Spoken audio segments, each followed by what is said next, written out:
Funcionários da Assembleia só recebem o subsídio de férias na próxima semana.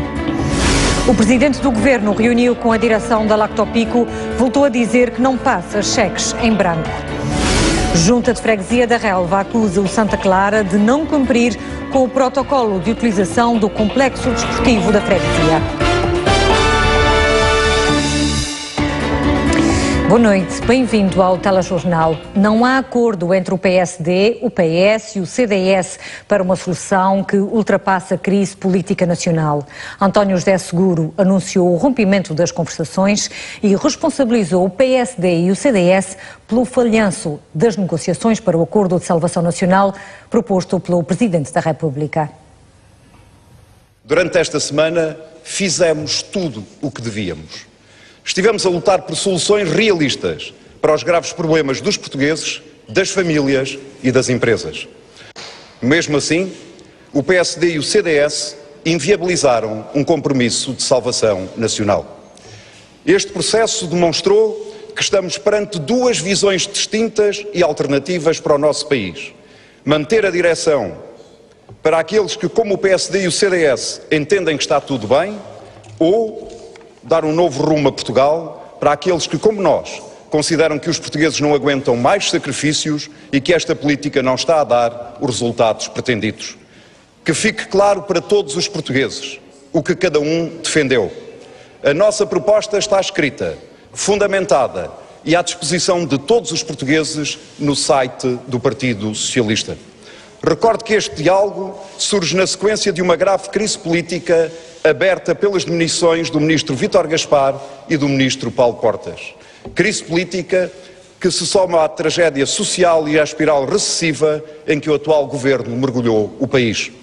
Recordo que durante 2 anos o PS nunca foi chamado a dar o seu contributo, apesar dos nossos alertas e das nossas propostas alternativas. Quisemos um diálogo com todos. Participámos no diálogo de boa fé. Empenhámos em alcançar um compromisso. Eu próprio, como líder do PS, impus-me um silêncio. Cancelei toda a atividade pública, garantindo assim a necessária discrição em prol do êxito deste compromisso. Infelizmente, nem todos assim procederam. Daqui a pouco mais de 20 minutos, o PS reúne a Comissão Política Nacional, cujos membros vão ouvir as explicações de António José Seguro para o rompimento das negociações com o PSD e o CDS-PP. Uma questão que vai marcar certamente a atualidade política nas próximas horas e que poderá acompanhar de perto através da emissão da RTP Informação. Os funcionários da Assembleia Legislativa Regional e deputados ainda não receberam o subsídio de férias. Todos os restantes funcionários da Administração Pública Regional e do setor público empresarial já receberam, juntamente com o vencimento deste mês. Os funcionários do Parlamento só recebem um subsídio na próxima semana. Os vencimentos e os subsídios são processados em recibos independentes.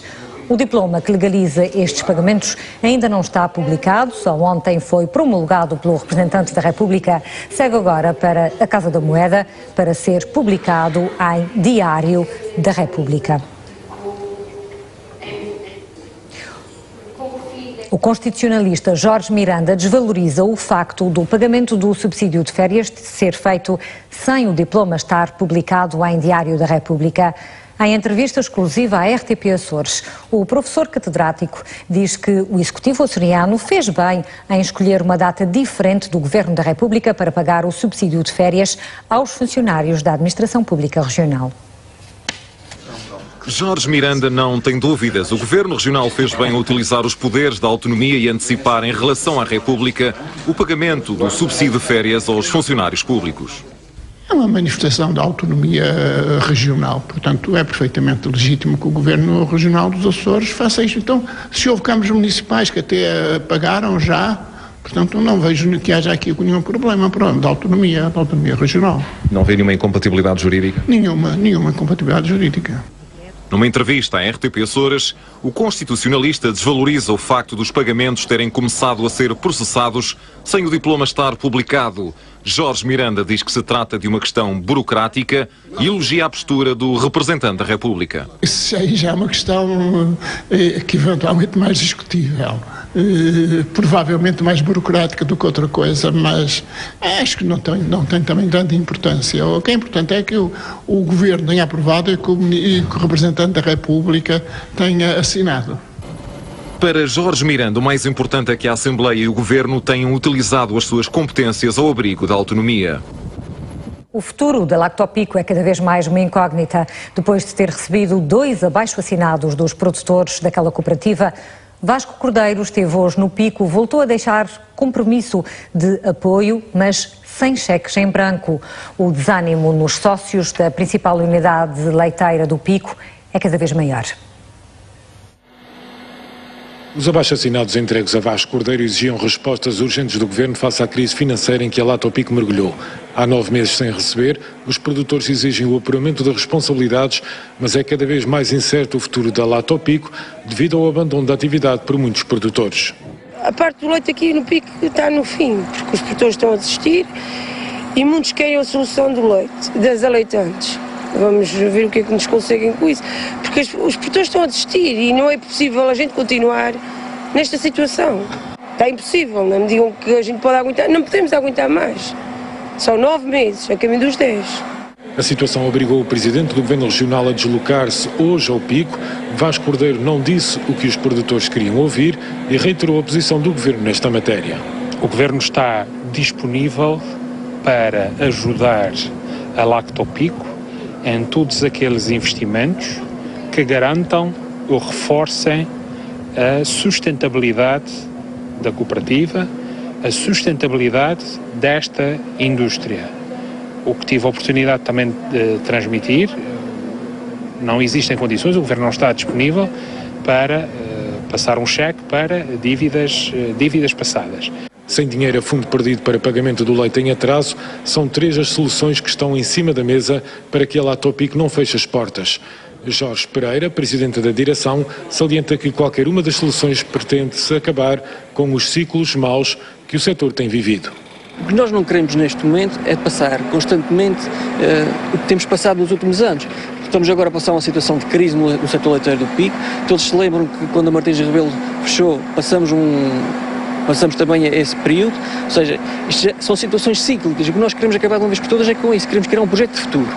No próximo dia 26, os produtores da Lactopico vão decidir sobre a reestruturação da atual fábrica, a construção de uma nova unidade mais pequena ou a construção de 3 fábricas com menor dimensão em lugares estratégicos, sendo que, em qualquer um dos casos, até à sua conclusão, o envio do leite para a Ilha do Faial poderá ser uma solução temporária.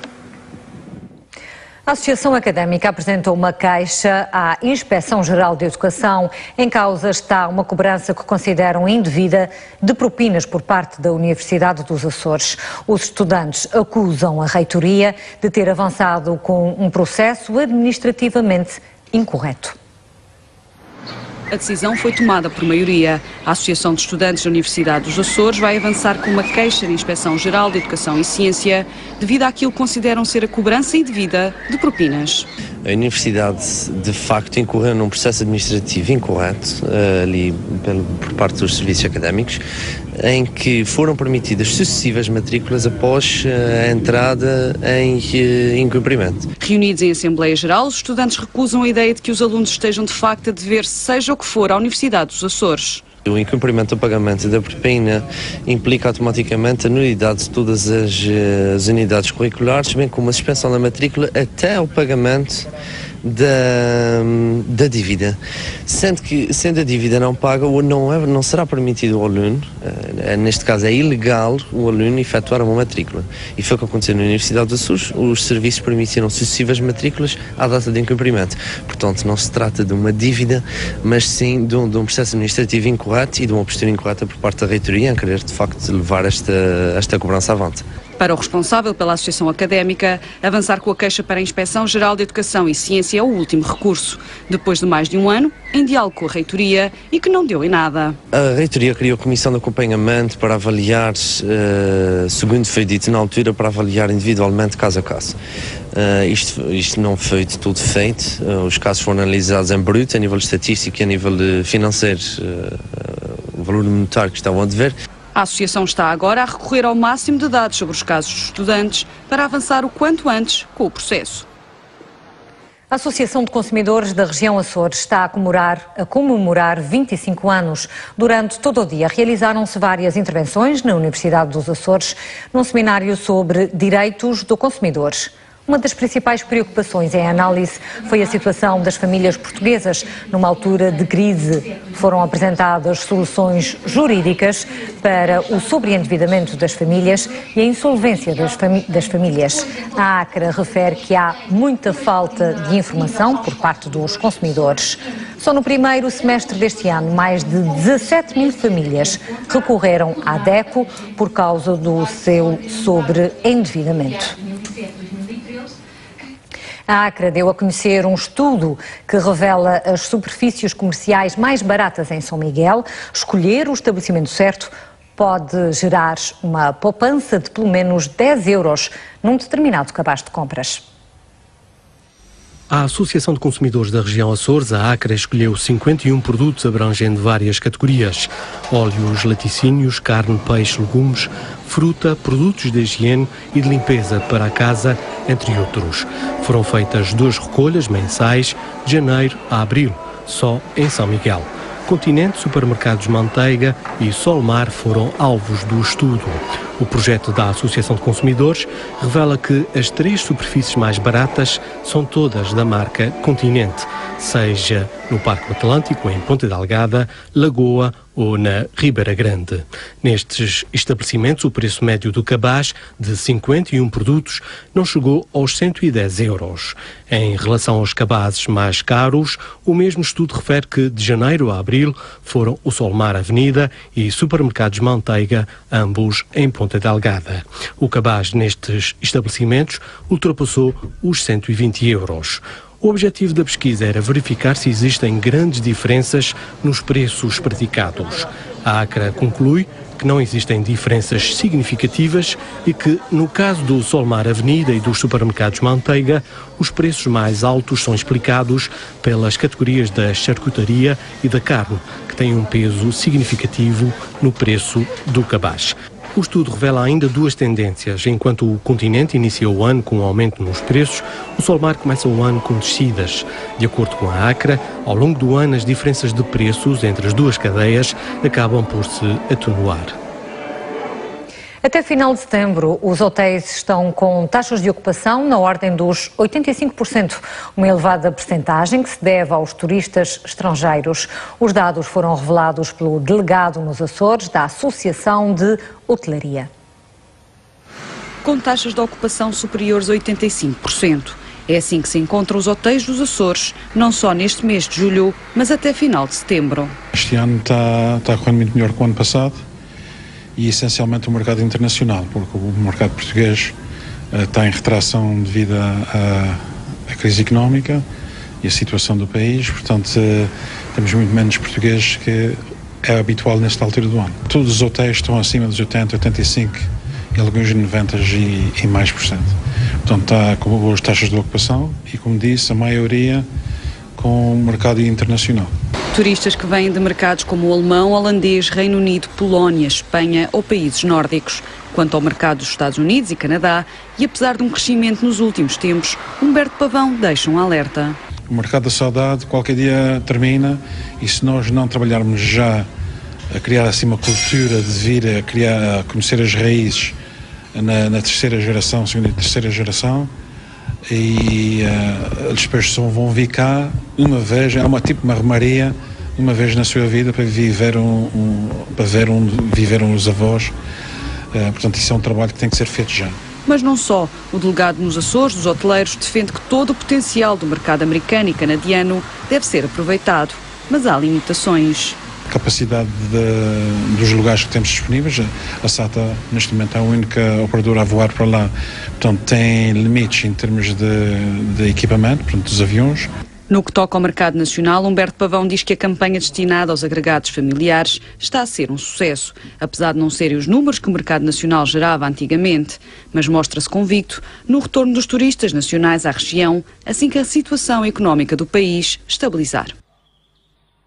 A unidade de vida apoiada Vila Azália é uma valência do Centro Paroquial de São José, destinada a pessoas com doenças mentais e que hoje comemora mais um aniversário. Uma oportunidade para o Centro Paroquial lançar uma campanha de sensibilização sobre a temática da saúde mental.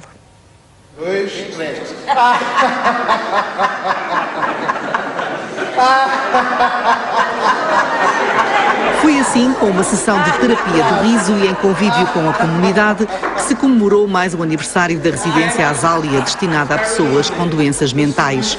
Nós neste momento temos 6 clientes a residir lá na Vila Azália, 24 horas por dia, portanto durante o ano todo. Estas senhoras são acompanhadas por ajudantes de lar, com acompanhamento psicológico e sob minha coordenação.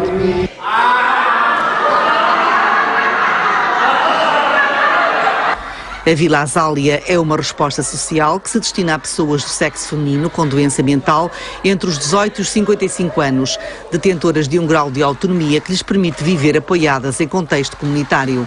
São muitas as solicitações e a resposta abrange só 6 pessoas do sexo feminino. De resto, o Centro Paroquial de São José tem vindo a acompanhar a integração ocupacional em regime externo. Um grupo religioso de turistas dinamarqueses associou-se à festa, uma forma de estreitar os laços com a comunidade e dar a conhecer esta iniciativa. Ao mesmo tempo, foi lançada uma campanha de sensibilização sobre a temática da saúde mental.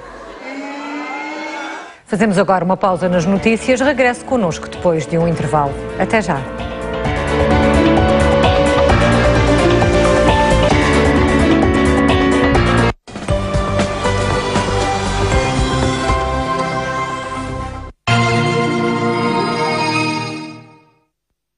E é criado por nós, é querido por nós. Leite Milhafre é nosso.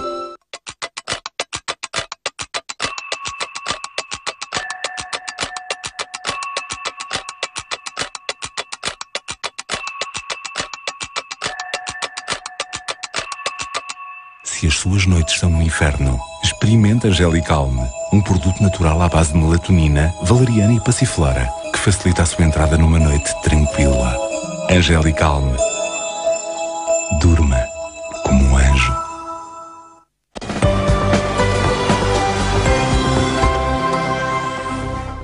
Segundo Festival Música no Colégio. Uma festa de música ligeira, sinfónica, coral, de teatro e de dança. 4 noites num evento que reúne estilos e artistas diversos. De 18 a 21 de julho, no Largo do Colégio, em Ponta Delgada, às 21h30 e com transmissão em direto na televisão pública. Uma organização do Coral de São José, com o apoio da RTP Açores.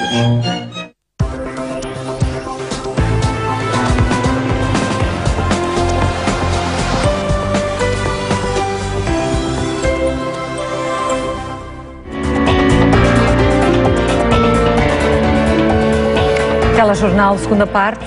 O presidente da Câmara do Nordeste diz que o Conselho continua a ser marginalizado pelo poder político. José Carlos Carreiro disse-o na sessão comemorativa dos 499 anos da Vila. O autarca manifesta-se contra as novas centralidades que se estão a formar na região.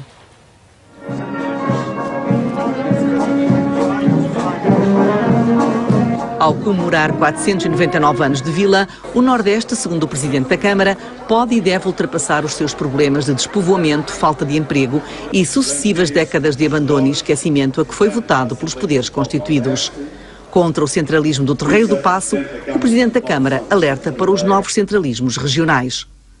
Hoje, novos centralismos se erguem, agora regionais, pelo que há que estarmos atentos e vigilantes na defesa de serviços pelos quais muito se lutou para se conseguir, como é o caso do Serviço de Atendimento Permanente do nosso Centro de Saúde, que nos querem fechar.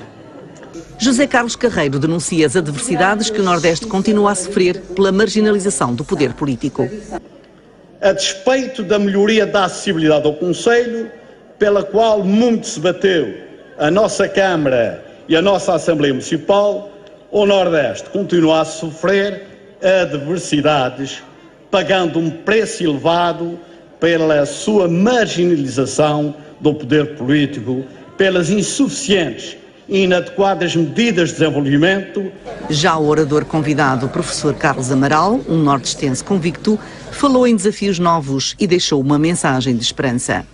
Tal como ontem, também hoje, o futuro do Nordeste está nas nossas mãos, muito em particular nas vossas. Nas vossas mãos, e como é normal em democracia, nas mãos daqueles a quem, através dos atos eleitorais, os nortestenses entenderem entregar a condução dos seus destinos coletivos. Em dia de aniversário, o hino do Nordeste soou bem alto, ao mesmo tempo que era içada a bandeira na sede do município, que homenageou neste dia os filhos ilustres do Nordeste, entre eles Adelaide Batista, escritora de mérito, Monsenhor Augusto Cabral e Eduardo Manuel Pacheco de Medeiros. O candidato do Bloco de Esquerda à Câmara de Angra acusa a autarquia de não ter um plano de arborização para a cidade. Paulo Mendes pede aos angrenses que deem voz ao Bloco na Assembleia Municipal para defender um município verde. Saudar sem voz, simplesmente nós tivemos que atribuir à cidade de Angra porque nos últimos 2 anos simplesmente abateram todas ou quase todas as árvores das principais artérias da cidade. Com o símbolo do protesto na mão, na Avenida Álvaro Martins Homem, onde noutros tempos as árvores chegaram a habitar, o candidato bloquista ouve as queixas da falta de sombra. Quem tem transporte seu pode fugir da cidade, agora quem não tem que apanhar custo aqui na tromba e na nada. Os bloquistas questionaram várias vezes a autarquia sobre o abate de árvores. Para defender uma cidade mais verde, pedem o voto de confiança. A autarquia nunca nos respondeu porque simplesmente não considera quem não está representado nos órgãos autárquicos e por isso é que é muito importante que no próximo dia 29 de setembro os eleitores confiem o seu voto no Bloco de Esquerda para termos voz na Assembleia Municipal. Paulo Mendes lembra a promessa eleitoral do Parque de Lazer no último mandato. Critica a ordem de prioridades do elenco socialista. Penso que começam a construir a casa para o telhado. O mais importante neste momento seria ter algo tão básico como um plano de arborização da cidade de Angra. Algo que não seria inédito. Por exemplo, na Amadora existe um plano de arborização da cidade. Várias cidades do Brasil também têm o seu plano de arborização e várias cidades europeias também têm. Não foram só as árvores que saíram de cena de algumas avenidas da cidade. O Bloco de Esquerda lembra que o Dia Sem Carros, em Angra, passou ao esquecimento. O objetivo eleitoral da candidatura do CDU à Angra do Heroísmo é eleger um representante na Assembleia Municipal e no elenco camarário. Na apresentação dos candidatos, o coordenador da CDU mostrou-se convicto de que a coligação PSD-PP vai ser penalizada nas eleições de setembro. Apresentam-se nestas autárquicas sem o recurso a vedetas. Em Angra, o número 1 é António Inocêncio, funcionário público e dirigente sindical. À Assembleia Municipal concorre o advogado Paulo Santos. A 2 meses da ida às urnas, a CDU acredita que a coligação por Angra vai receber cartão vermelho. Eu não tenho dúvidas que os açorianos, e designadamente os angrenses, terão em atenção quando fizerem a sua opção de voto e vão certamente perceber que a coligação por Angra é a coligação de Pedro Passos Coelho e de Paulo Portas e como tal irão penalizar. O benefício que daí resulta não é para a CDU, o benefício que daí resulta é para os angrenses, é para os açorianos, é para os portugueses. Para a CDU, um bom resultado passa por fazer parte da Assembleia e do elenco. A proposta da esquerda dá prioridade à exclusão social e ao desemprego. Na prática, a CDU quer reduzir custos aos mais carenciados e promover postos de trabalho. Alguns serviços essenciais, como seja a água, por exemplo, e que, no caso concreto aqui de Angra, é uma fatura e resulta numa fatura bastante pesada para as famílias, tendo em conta o período particularmente difícil que nós estamos a passar. A Câmara Municipal poderá ter aqui um papel extremamente importante, reduzindo todas as taxas e os impostos municipais para o mínimo legal, permitindo assim que as famílias de Angra do Heroísmo e as pessoas desempregadas tenham mais alguma disponibilidade financeira. Também é preciso perceber que existem quadros comunitários que muitas vezes não são aproveitados e que podem ser canalizados para a rentabilização e a criação de emprego. Para Angra, os comunistas propõem ainda uma gestão transparente, com os angrenses ao lado das decisões. A coligação PSD-CDS às autárquicas de Angra apresentou os candidatos às juntas de freguesia do concelho.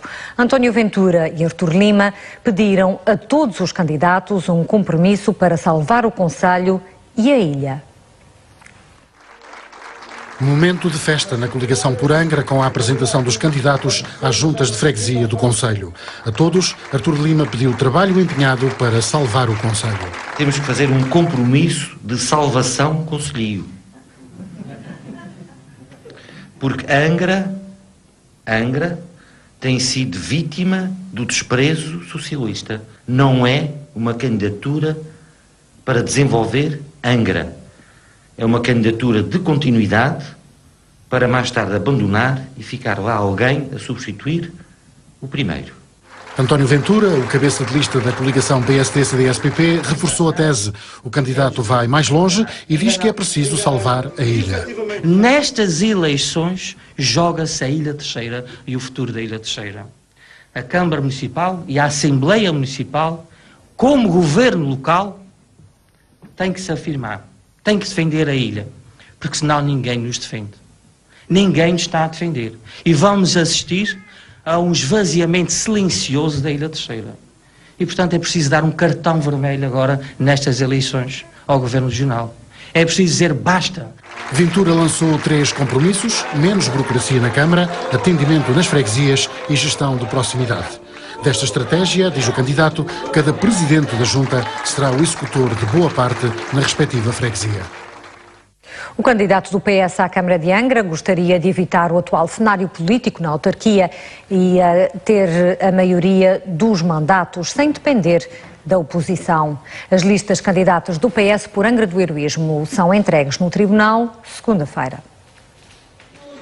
Depois da apresentação do candidato, feita em São Sebastião, Alan Menezes foi para os altares, no outro extremo do concelho, fazer a apresentação das listas para a Câmara e a Assembleia Municipal. Uma equipa coesa, uma equipa estável, uma equipa que governe o nosso concelho durante todo o mandato e que, de facto, traga para este concelho a esperança que nos está a faltar e que nos recoloque no caminho do progresso e no caminho da estabilidade. Se o candidato socialista garante que a equipa é para governar até ao fim, já o speaker de serviço e Ricardo Barros, que encabeça a lista à Assembleia Municipal, afirmaram que Alan Menezes vai cumprir os 4 anos de mandato. Quero, sobretudo, em nome do Partido Socialista, dizer o quanto apreciamos o terror que a candidatura do Alan provoca a uma certa coligação. Porque se eles não estivessem preocupados, não inventavam a ida dele para o estrangeiro. No conforto da sua freguesia natal e rodeado pelos seus pares, o candidato do PS alertou para os perigos de uma maioria relativa e pediu uma maioria clara para governar a autarquia angrense. Nós precisamos, neste concelho, de uma maioria clara, de uma vontade clara de conduzir o nosso concelho e a nossa cidade para o futuro, e nós para isso precisamos, de facto, de ter uma equipa coesa. E essa equipa coesa não se faz com coligações. Composta por independentes, socialistas e agentes de outras militâncias, a lista para a Câmara de Angra apresenta uma média de idades próxima dos 39 anos, já para a Assembleia Municipal a média sobe para os 43. Pelo meio desta cerimónia ficaram ainda agradecimentos para as 2 senhoras que garantiram a Câmara no último mandato. As listas de candidatos pelo PS são apresentadas em tribunal na próxima quarta-feira. Ricardo Silva quer construir um complexo de piscinas exteriores nas caldeiras da Ribeira Grande, aproveitando a água quente e a geotermia. O projeto para a recuperação das termas foi abandonado. O edifício só deverá ser alvo de pequenas obras de recuperação. Isto não é uma piscina, mas até podia ser. Estamos nas caldeiras da Ribeira Grande e o presidente da Câmara, Ricardo Silva, que se recandidata, tem um novo projeto para esta área. do que nós pensamos é que esse Vale das Caldeiras e o Vale das Lombadas têm que ter uma valorização, e talvez a única forma de valorizar essa zona como uma grande zona turística é aproveitar os recursos aqui existentes, nomeadamente a água e o calor geotérmico, e fazer aqui um conjunto de piscinas de água quente, aberta à população e aberta às pessoas. Ricardo Silva diz que já apresentou a ideia ao Governo e à Sogel e que há todas as condições para desenvolver o projeto nos próximos 4 anos. A Câmara liderará esse processo em termos de feitura do projeto, porque os outros parceiros, nomeadamente quer o Governo, quer a Sogel, estão perfeitamente abertos, e nós certamente vamos fazer aqui uma coisa única nesta zona. Segundo Ricardo Silva, a construção desse conjunto de pequenas piscinas exteriores custará menos que o projeto que esteve previsto para o velhinho edifício das Termas. O projeto não se concretizou por falta de investidores para avançar com a obra num regime de construção e exploração. O edifício está muito degradado, mas deverá ser alvo de uma beneficiação minimalista. Por esta altura, as Termas da Coroa, como são popularmente conhecidas, recebem diariamente cerca de 2 dezenas de utentes. O candidato do PSD à Ribeira Grande diz que é preciso apostar mais na exportação dos produtos locais. Numa visita à fábrica de chá gorriana, Alexandre Gaudêncio defendeu uma maior valorização dos acordos de geminação feitos pela autarquia. A fábrica de chá gorriana mantém a sua atividade há 5 gerações, desde 1983. O candidato do PSD à Ribeira Grande decidiu visitar uma fábrica que continua a utilizar maquinaria do século XIX e inícios do século XX. Alexandre Gaudêncio diz que é preciso valorizar os acordos de geminação com outras localidades e apostar na exportação. Connosco, os acordos de geminação que a Ribeira Grande tem atualmente, e são 8 a nível mundial, com 8 cidades irmãs a nível mundial, podem e devem trazer mais benefício para o concelho. E isso pode ser feito desde logo com algumas cidades que nós temos protocolo, com o mercado da saudade, como o Canadá, como os Estados Unidos, em que os produtos da Ribeira Grande podem, com certeza, ser uma mais-valia nesses mercados. E aqui a Câmara pode fazer essa ligação, nomeadamente com Casas dos Açores, com a Associação dos Imigrantes, para que, ao fim e ao cabo, havendo mais exportação dos nossos produtos, possa haver mais benefício em termos económicos para o concelho. A fábrica tem 40 trabalhadores e produz à volta de 35 toneladas por ano. A maior parte destina-se ao consumo na região, mas também exporta para outros países. Alexandre Gaudêncio refere que é preciso apostar mais nos produtos locais. Também iremos ter um cuidado de promover uma feira económica a nível do concelho, para promover os produtos que são feitos na Ribeira Grande, desde os enchidos, às compotas, aos derivados de leite, ao chá. Há aqui uma série de produtos que são características da Ribeira Grande e que nós, como Câmara, podemos fazer essa ligação para que sejam mais vistos e possam trazer mais regalias a nível económico. O candidato do PSD à Ribeira Grande promete mais apoio à valorização dos produtos do concelho. O presidente da Junta de Freguesia da Relva acusa o Santa Clara de não estar a cumprir com o protocolo de utilização do complexo desportivo da freguesia. Teve de ser a Câmara Municipal de Ponta Delgada a avançar com parte das obras que eram da responsabilidade do clube. Em janeiro de 2008, a Câmara Municipal de Ponta Delgada assinou um protocolo com a direção do Santa Clara, então liderada por Cruz Marques, para a cedência do complexo desportivo da Relva durante 20 anos. O clube responsabilizava-se pela remodelação das instalações que se encontravam neste estado. O certo é que a direção do Santa Clara mudou de rosto e nunca avançaram as obras. Falhou Santa Clara, nunca mais passou o tempo e nunca nos disse nada. E pedi à Câmara para denunciar o acordo que havia um acordo comodato por X anos com Santa Clara. Passados 5 anos, o complexo desportivo surge com cara lavada, foram melhorados os balneários, o polidesportivo e o skatepark. A colocação de piso sintético fica para mais tarde. Não foi possível por o arrelvamento sintético, como estava previsto, por imposição da ANA Aeroportos, que tinha a ver também com os postos, com a altura dos postos de eletrificação. A degradação das instalações e o fácil acesso atraía jovens para maus vícios. O complexo está agora vedado, abrindo apenas durante o dia. Isto estava para aí a servir de vandalismo, para tráfico de droga, os carros entravam a qualquer hora da noite, faziam rally aí dentro, portanto, nós tivemos que cobrar isso. A freguesia da Relva não tem atualmente desporto federado. O presidente da Junta espera que os melhoramentos das instalações e, sobretudo após a colocação de piso sintético, seja possível o ressurgimento do futebol de 11 nos escalões de formação. A Companhia de Seguros Açoriana voltou a apoiar o Santa Clara. O protocolo hoje assinado é para vigorar nos próximos 2 anos. Esta parceria dura já há 6 épocas. Apesar da crise, mantêm-se os valores do apoio.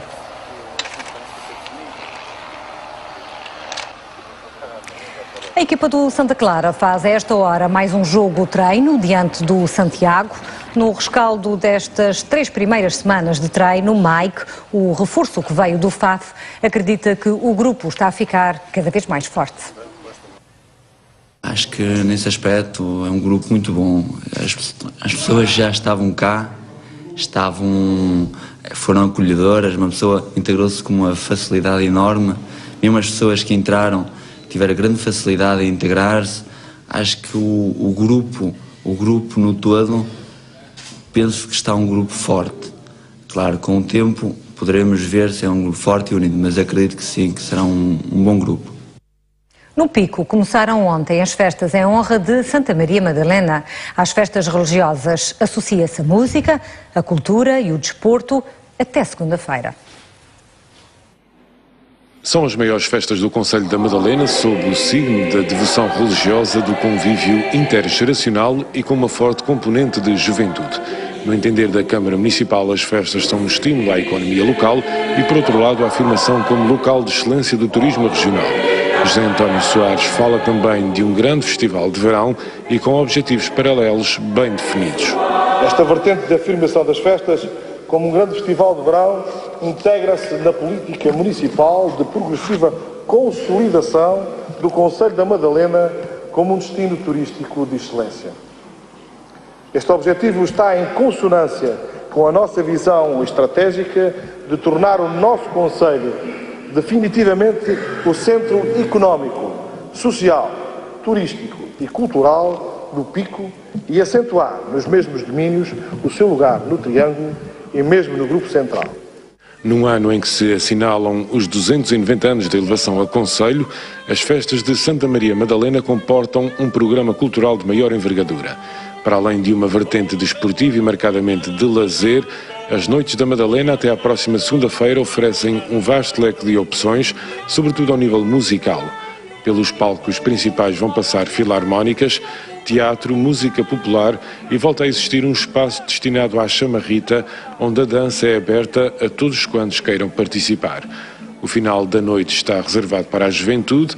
A abertura da edição de 2013 das festas esteve a cargo de um grupo local, mas o cabeça de cartaz destes festejos é David Carreira e sobe ao palco no dia de amanhã. Já se ouviram os primeiros sons do Festival Azur 2013. Para fugir à chuva, este ano o evento foi antecipado para julho e passou da zona de lazer de São Brás para a zona balnear do Negrito, na periferia de Angra do Heroísmo. Sonoridades de Momques Papoila na abertura da 7ª edição do Festival Azur.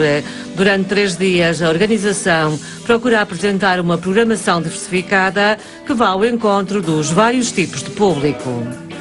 Eu acho que o drum and bass é uma boa aposta, a nível de DJs principalmente. De resto, penso que o Esteca tem uma forte presença em palco, muito interessante, com funk, com músicas do mundo, com didgeridoo. Os Underdogs também, um rock, indie rock bastante interessante. Portanto, para mim, são 2 grandes apostas. O Tony Tudo Apoio agora vai atuar daqui a pouco também, assim, com as influências de world music também. É um pouco o nosso cartaz este ano. Até sábado, a par de alguns artistas açorianos, vão passar pelo palco principal e pela zona chill-out nomes como Tony Tupoy, The Underdogs, Slim Cuts, Titrica, DJ Knocking e Stick Up and Wilson dos Macongo. Eu quero mesmo ver a Teca e que sai tudo. Porque nem só de música vive o Azur, é para além dos concertos e dos DJs, dada a proximidade com o mar. Este ano os festivaleiros vão poder ir a banhos e ocupar-se com outras atividades. E temos um bar de tranças e coques. E hoje é free, hoje é grátis. Esta menina aqui está a gostar do penteado? Estou a adorar. Não consigo tirar a cara do espelho. E vai ver o concerto ou vai ficar aqui a ver só o espelho? Não, já vou ver o concerto. Tal como em anteriores edições, uma das grandes apostas da organização passa pela decoração do recinto, que é feita com recurso a técnicas alternativas e à reutilização de materiais. Festival Azur sempre alternativo. É o ponto final neste telejornal. Em nome de toda a equipa, desejo-lhe uma boa noite e um bom fim de semana.